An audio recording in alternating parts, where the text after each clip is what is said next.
جسم میری مرضی، ہاں میں بد چلن میں باوارہ. یعنی اس کا مطلب یہ تھا کہ اپنے جسم کی مالک ہم خود ہیں، اور ہمارے جسم پر اللہ کا قانون حاکم نہیں ہوگا. اور اس سال اس 22 کروڑ کی قوم کے سامنے چوک میں کھڑے ہو کر اس قوم کی بیٹیوں نے کہا کہ اللہ سن لے آزادی، رسول سن لے معاذ اللہ آزادی، ولی سن لے آزادی. مطلب یہ ہے کہ اللہ سن لے کہ مجھے تیرا حکم نہیں چاہیے، رسول سن لے کہ آپ کا حکم نہیں چاہیے، کوئی ولی پارسا ہے تو وہ بھی سن لے آپ کا حکم نہیں چاہیے، ہم آزاد ہیں.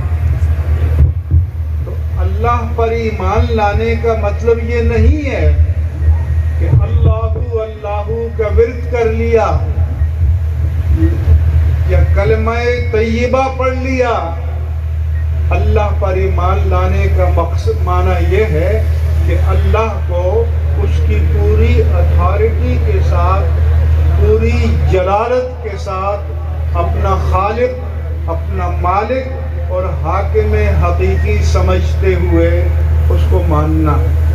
ورنہ فرمایا کہ ارائیت من اتخذ الہہ ہوا، کیا تو نے اس شخص کو دیکھا کہ جو زبان سے تو اللہ اللہ کرتا ہے لیکن حکم اللہ کا نہیں مانتا، خواہش نفس کا مانتا ہے.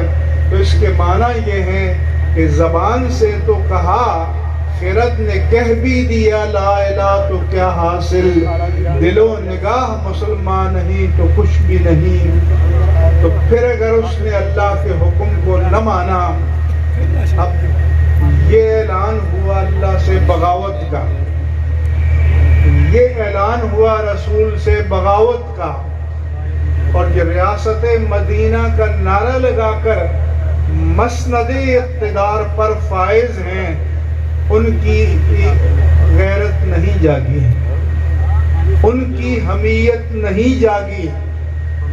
پورے اہل اقتدار میں سے کوئی میدان میں نہیں آیا کہ اس ریاست میں اللہ کی جلالت کو اور اقتدار کو چیلنج کرنے کی اجازت نہیں دی جائے گی.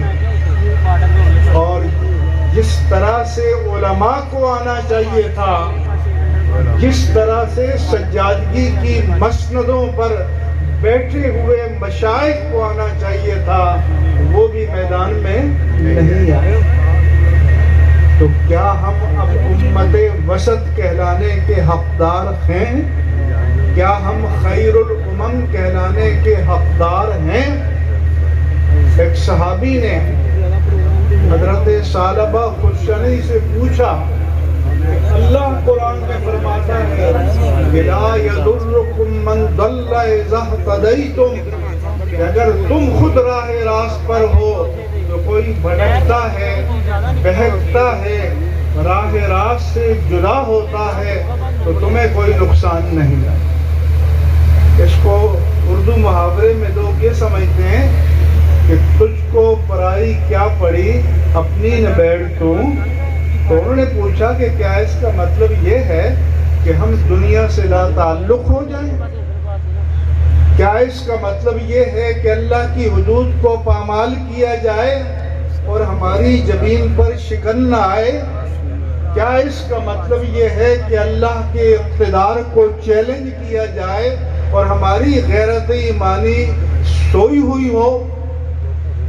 تو حضرت ابو ثعلبہ خشنی نے کہا کہ یہ سوال میرے دل میں بھی اٹھا تھا، پیدا ہوا تھا، اور میں نے اس کائنات کے سب سے باخبر شخصیت سے پوچھا تھا کہ یا رسول اللہ صلی اللہ علیہ وسلم، کیا کوئی بندہ خود نمازیں پڑھتا ہے، روزے رکھتا ہے، عبادات کرتا ہے، فرائض ادا کرتا ہے، اللہ اللہ کرتا ہے، تو اس کو کائنات سے لا تعلق ہو جانا چاہیے؟ تو اللہ کے رسول نے فرمایا تھا کہ بل ائتمروا بالمعروف، نہیں، لا تعلق نہیں ہونا، تم نیکی کا حکم دیتے چلے جانا، وَانْهُوا عَنِ الْمُنْكَرِ، اور لوگوں کو برائی سے روکتے چلے جانا، تا وقت پہ کہ ایسا وقت آ جائے، ایسا مشکل دور آ جائے، اللہ کے رسول نے فرمایا کہ ان یکون ہوا متبعا، خواہشات کی پیروی کی جانے لگے۔